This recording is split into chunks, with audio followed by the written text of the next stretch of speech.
Good morning students. जैसा कि मैंने आपको लोकतंत्र का चैप्टर जो था वो शुरू किया था, आज मैं उस चैप्टर को बढ़ा रहा हूँ।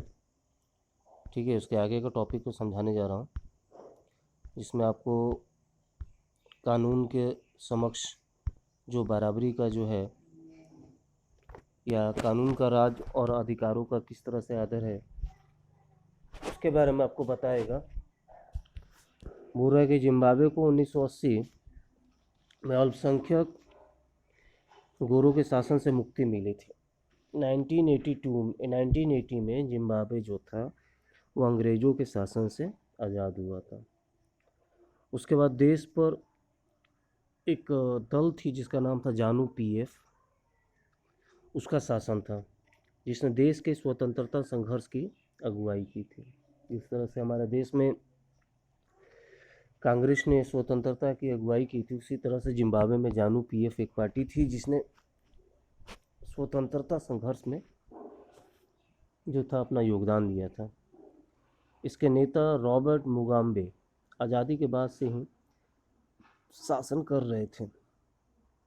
चुनाव नियमित रूप से होते थे और सदा जानू पीएफ दल ही जीतता था।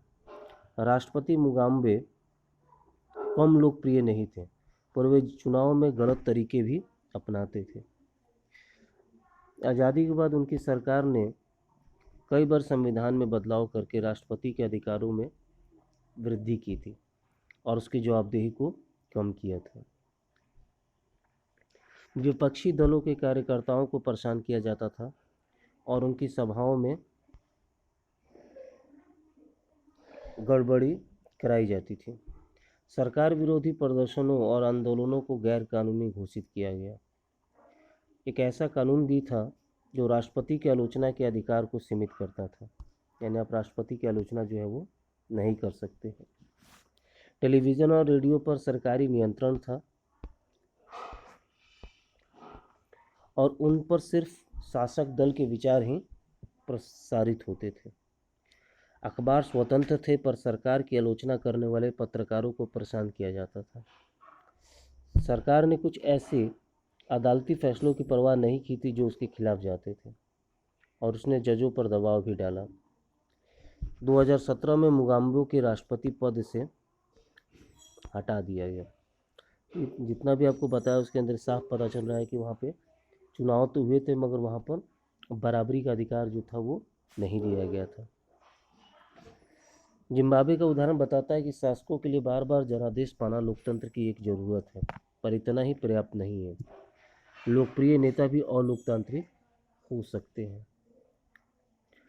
लोकतंत्र की लोकप्रिय नेता भी तानाशाह हो सकते हैं। अगर हम लोकतंत्र को परखना चाहते हैं तो चुनाव पर नज़र डालना जरूरी है, पर उतना ही जरूरी है कि चुनाव के पहले और बाद की स्थितियों पर भी नज़र डाली जाए। अगर हमें लोकतंत्र को परखना है तो हमें ये देखना है कि वहाँ पे चुनाव किस तरह से करवाए गए थे। ठीक है, और चुनाव किस तरह से करवाए गए थे और चुनाव से पहले की स्थिति कैसी थी और चुनाव के बाद की स्थिति जो थी वो कैसी थी, इसको भी ध्यान रखना जो है वो ज़रूरी है। ठीक है, चलिए। चुनाव से पहले सत्ता पक्ष के विरोधी समूहों के कामकाज समेत सभी तरह की राजनीतिक गतिविधियों के लिए पर्याप्त गुंजाइश रहनी चाहिए। जो विरोधी समूह है वो अपने कामकाज के आधार पर सत्ता पक्ष के बारे में बोलने का अधिकार जो है उसको मिलना चाहिए। इसके लिए ज़रूरी है कि सरकार नागरिकों के कुछ बुनियादी अधिकार को आदर करें। उसको सोचने की, अपनी राय बनाने की,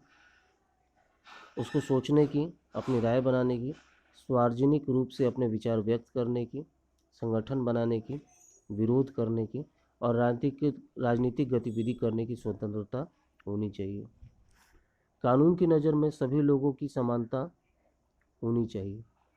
अन्य अधिकारों की रक्षा स्वतंत्र न्यायपालिका को करनी चाहिए, जिसके आदेशों का पालन सब लोग करते हैं। इन अधिकारों के बारे में हम अधिक विस्तार से अध्याय 5 में पढ़ेंगे। इस प्रकार दूसरी शर्त है जो चुनाव के लिए बाद सरकार चलाने के तौर तरीके पर लागू होती है।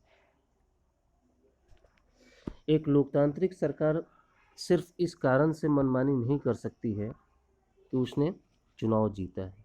उसे कुछ बुनियादी तौर तरीकों का पालन करना होता है जो संविधान के द्वारा बताए जाते हैं। खास तौर से उसे अल्पमत वाले समूहों को दी गई कुछ गारंटियों का आदर करना होता है। यानी जो संविधान से उनको कुछ गारंटी मिली हुई है, जो अल्पमत में जिनकी संख्या कम है, उनका आदर करना चाहिए, उनके अधिकारों का सही ढंग से लागू करना चाहिए। हर प्रमुख फैसले लंबे विचार विमर्श के बाद लेने होते हैं। हर पद अधिकारी को उस पद के साथ जुड़े अधिकार और जिम्मेदारी संविधान द्वारा दी जाती है। ये सभी न सिर्फ जनता के प्रति उत्तरदायी होते हैं बल्कि अन्य स्वतंत्र अधिकारियों के प्रति भी उनकी जवाबदेही होती है। इसके बारे में हम ज़्यादा विस्तार जो है वो 4 में पढ़ेंगे कि उनको क्या क्या उनको अधिकार मिले हुए हैं और वो किन किन चीज़ों के लिए उत्तरदायी हैं। इस प्रकार हम लोकतंत्र की चौथी और अंतिम विशेषता को रेखांकित करते हैं कि एक लोकतांत्रिक सरकार संवैधानिक कानून और नागरिक अधिकार द्वारा खींची लक्ष्मण रेखाओं के भीतर ही इनको काम करनी चाहिए। ठीक है, चलिए परिभाषा का सारांश। आइए अब तक हुई चर्चा को समेटें। हमने लोकतंत्र की सरल सी परिभाषा से बात शुरू की थी कि लोकतंत्र सरकार का एक ऐसा रूप है जिसमें शासकों को चुनाव जो है वो लोग करते हैं। हमने पाया कि जब तक हम इसके कुछ प्रमुख शब्दों के बारे में और स्पष्ट ना हो जाए, ये परिभाषा पर्याप्त नहीं है। अनेक उदाहरणों